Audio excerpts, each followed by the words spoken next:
Hello, आप सभी कैसे हैं। आप सभी का मेरे यूट्यूब चैनल BHU एकेडमी में स्वागत है। आज हम लोग जीके जीएस से रिलेटेड महत्वपूर्ण प्रश्नों को देखेंगे।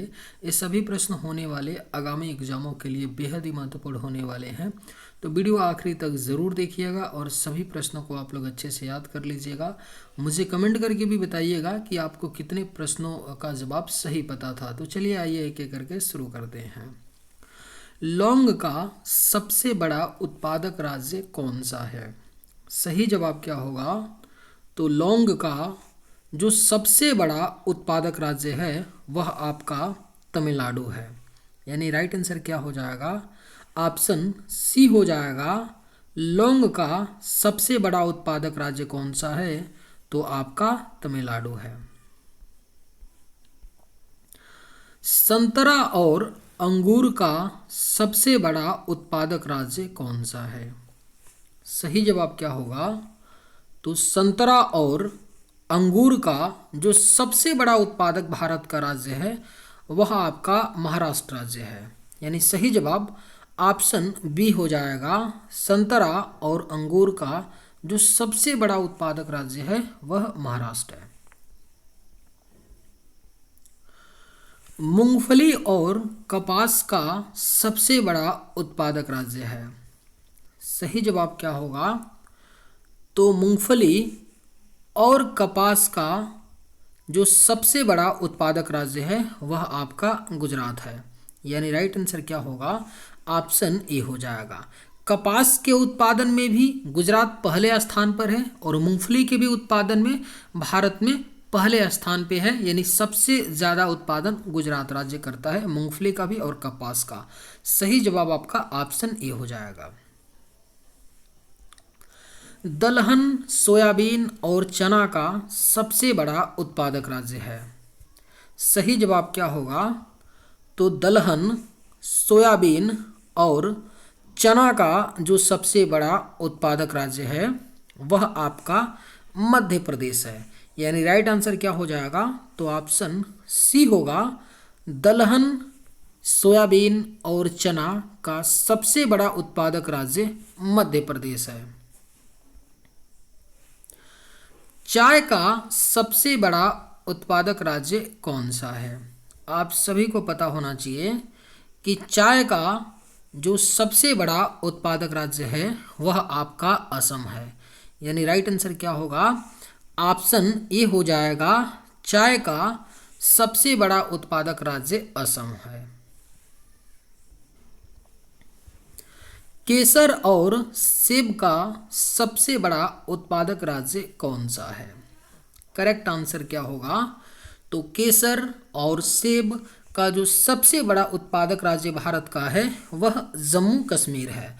जम्मू कश्मीर फिलहाल में एक यूनियन टेरिटरी है, लेकिन केंद्र सरकार ने ऐसा प्रॉमिस किया है कि हालात सुधरेगा तो जम्मू कश्मीर को फिर से राज्य का दर्जा दे दिया जाएगा। इसलिए क्वेश्चन में क्या है? राज्य मेंशन किया गया है, तो कंफ्यूज नहीं होना है। केसर और सेब का जो सबसे बड़ा उत्पादक राज्य है वह जम्मू कश्मीर है। लिंगनाइट का सबसे बड़ा उत्पादक राज्य कौन सा है?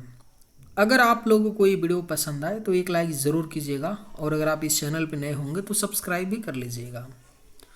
लिंगनाइट का सबसे बड़ा उत्पादक राज्य कौन सा है? सही जवाब क्या होगा?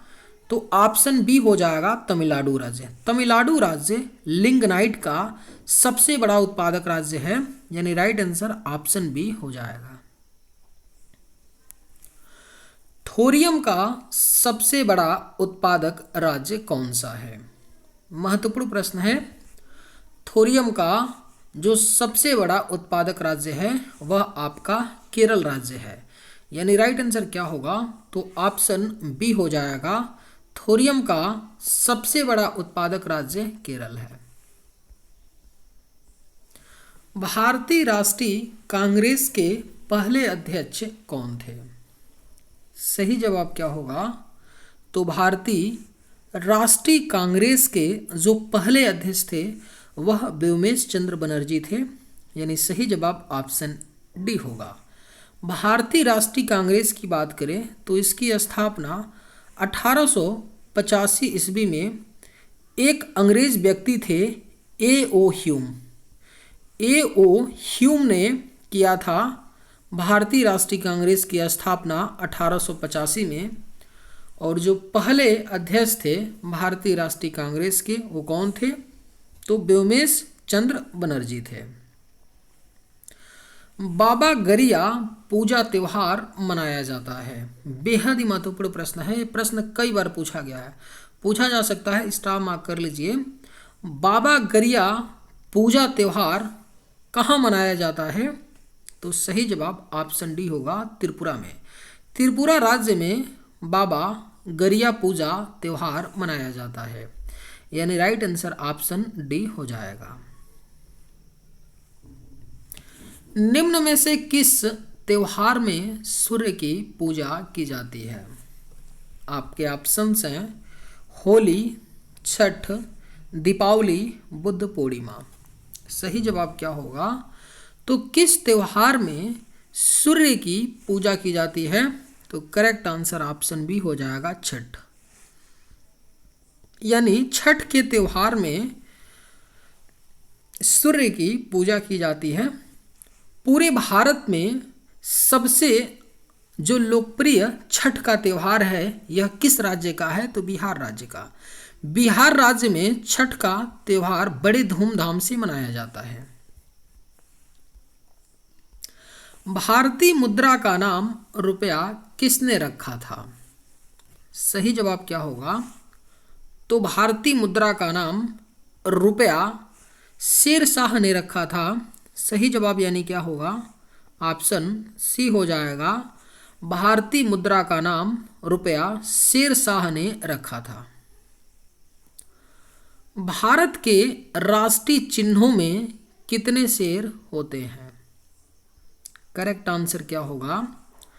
तो भारत के राष्ट्रीय चिन्हों में 4 शेर होते हैं, यानी सही जवाब ऑप्शन बी हो जाएगा, भारत के राष्ट्रीय चिन्हों में 4 शेर होते हैं। निम्नलिखित में से कौन सी घटना सबसे पहले घटित हुई? आपके ऑप्शंस हैं खेड़ा सत्याग्रह, सविनय अवज्ञा आंदोलन, असहयोग आंदोलन या चंपारण सत्याग्रह।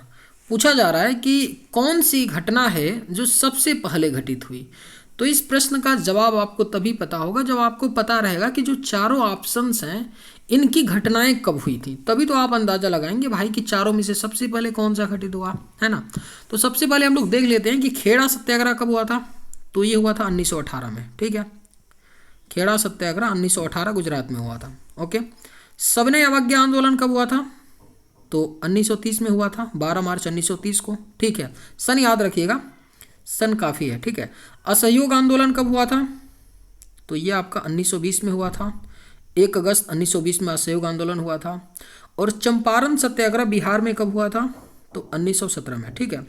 सन याद रखिएगा। अब आप आसानी से देख सकते हैं कि जो इन चारों में से सबसे पहले घटित हुई थी ये कौन सा हुआ था? 1917 में सबसे पहले होगा। 1917 है, उसके बाद 18 है, उसके बाद 20 है, उसके बाद 30 है, तो सबसे पहले 1917 ही आएगा। यानी 1917 वाली घटना कौन सी थी? तो चंपारण सत्याग्रह। यानी सही जवाब क्या होगा? ऑप्शन डी हो जाएगा। जो सबसे पहली घटना घटित हुई थी वो चंपारण सत्याग्रह बिहार में 1917 में हुआ था। ये भी याद रखिएगा, खेड़ा सत्याग्रह 1918, सविनय अवज्ञा आंदोलन 1930, असहयोग आंदोलन 1920।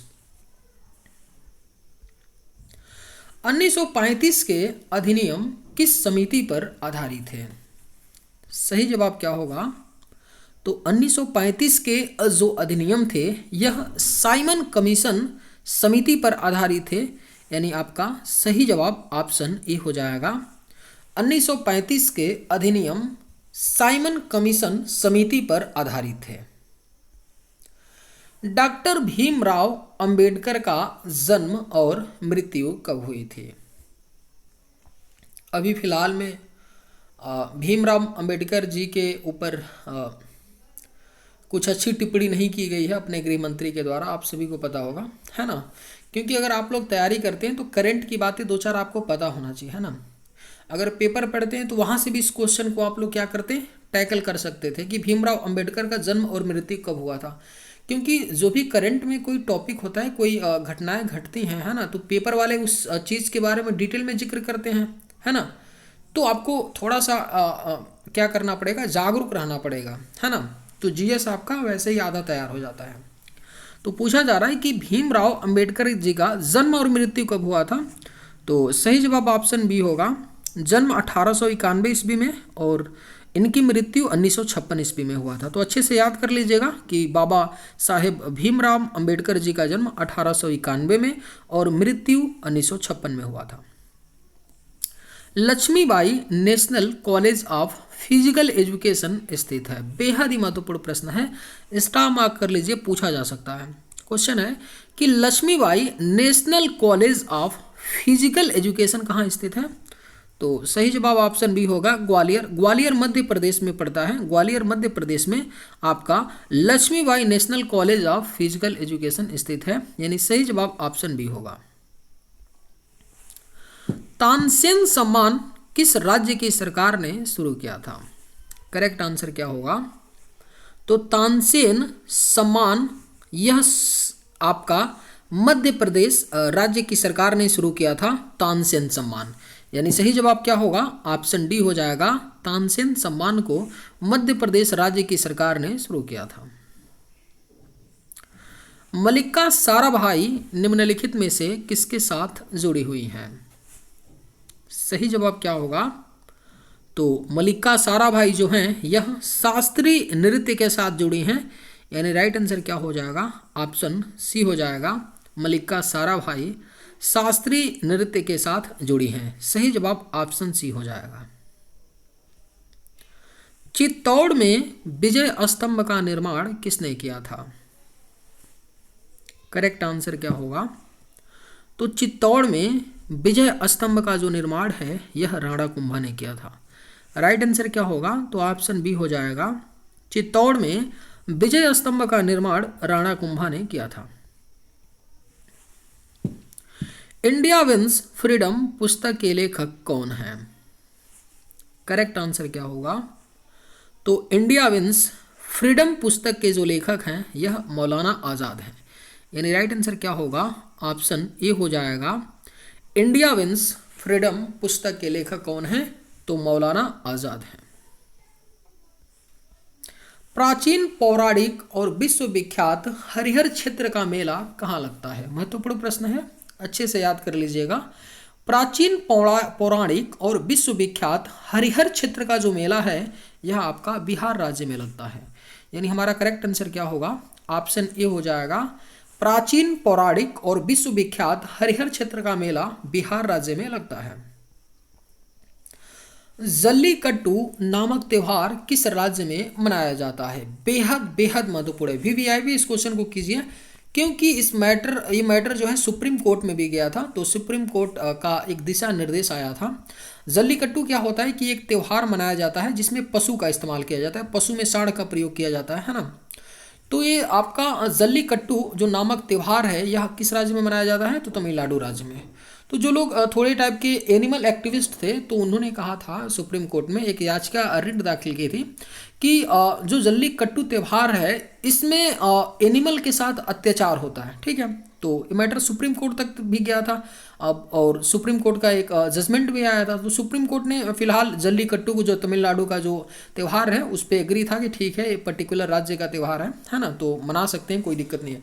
तो जो भी समाचार में चीज़ें रहती है ना तो उनके पूछे जाने का ज़्यादा चांस होता है। तो जल्लीकट्टू इसलिए पूछा जा सकता है, इंपॉर्टेंट क्वेश्चन है कि जल्लीकट्टू नामक जो त्यौहार है ये आपका तमिलनाडु राज्य का है। सीधे सीधे क्वेश्चन पूछेगा। तीजन बाई किस लोक नृत्य गायन से संबंधित हैं। करेक्ट आंसर क्या होगा। तो तीजन बाई जो हैं यह लोक नृत्य गायन पंडवानी से संबंधित हैं, सही जवाब आपका ऑप्शन ए हो जाएगा। तीजन बाई किससे संबंधित है, तो पंडवानी लोक नृत्य गायन से संबंधित हैं तीजन बाई। गुरुत्वाकर्षण की खोज किसने की थी। करेक्ट आंसर क्या होगा। तो महान वैज्ञानिक न्यूटन के द्वारा गुरुत्वाकर्षण की खोज की गई थी। जब एप्पल क्या होता है आपका पेड़ से नीचे गिरता है तभी उनके दिमाग में क्लिक हुआ, है ना, कि ये किस वजह से हो सकता है, तो गुरुत्वाकर्षण के कारण। मसालों का बगीचा किस राज्य को कहा जाता है? महत्वपूर्ण प्रश्न है, याद रख लीजिएगा। मसालों का बगीचा कहा जाता है केरल राज्य का। केरल राज्य में मसालों का उत्पादन जम के होता है, यानी भारत में सबसे ज़्यादा मसालों का उत्पादन जो होता है, जो सब्जी में मसाले पड़ते हैं, मीट मच्छी लोग बनाते हैं, उसमें जो मसालों का प्रयोग किया जाता है ना, खाने में जो मसालों का प्रयोग किया जाता है, सबसे ज़्यादा केरल राज्य में उत्पादन किया जाता है। इसलिए केरल राज्य को मसालों का बगीचा कहा जाता है। सही जवाब ऑप्शन ए होगा। बिहार बंगाल से अलग कब हुआ था? सही जवाब क्या होगा?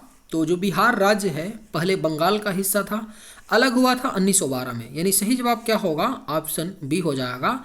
बिहार बंगाल से सन 1912 में अलग हुआ था। हीराकुंड जल विद्युत परियोजना किस नदी पर स्थित है? करेक्ट आंसर क्या होगा?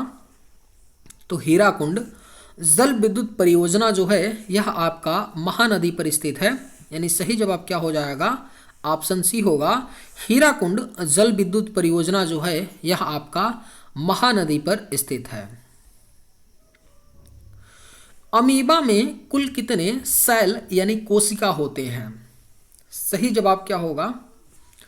तो अमीबा में कुल कितनी कोशिका होती हैं? तो करेक्ट आंसर होगा ऑप्शन ए 1। जो हमारा शरीर होता है तकरीबन सेल्स के द्वारा ही मिलकर के बना है मनुष्य का शरीर। ऐसा तकरीबन माना जाता है कि 30 ट्रिलियन सेल्स के द्वारा हमारा यानी मनुष्य का शरीर बना होता है। अप्रॉक्स की बात की जा रही है, ठीक है, क्योंकि काउंट करना बिल्कुल एग्जैक्ट तो मुश्किल होता है, लेकिन ऐसा साइंटिफिक माना जाता है कि 30 ट्रिलियन सेल्स के द्वारा मनुष्य का शरीर बना है। तो इसी अनुसार आप सोच सकते हैं कि अमीबा जो होता है केवल एक कोशिकी होता है, तो कितना छोटा होता होगा। यानी सही जवाब क्या होगा? अमीबा एक कोशिकी होता है, यानी अमीबा में कुल कितने सेल होते हैं? तो एक सेल होते हैं। सही जवाब ऑप्शन ए होगा। संविधान के प्रारूप समिति के चेयरमैन कौन थे? करेक्ट आंसर क्या हो जाएगा?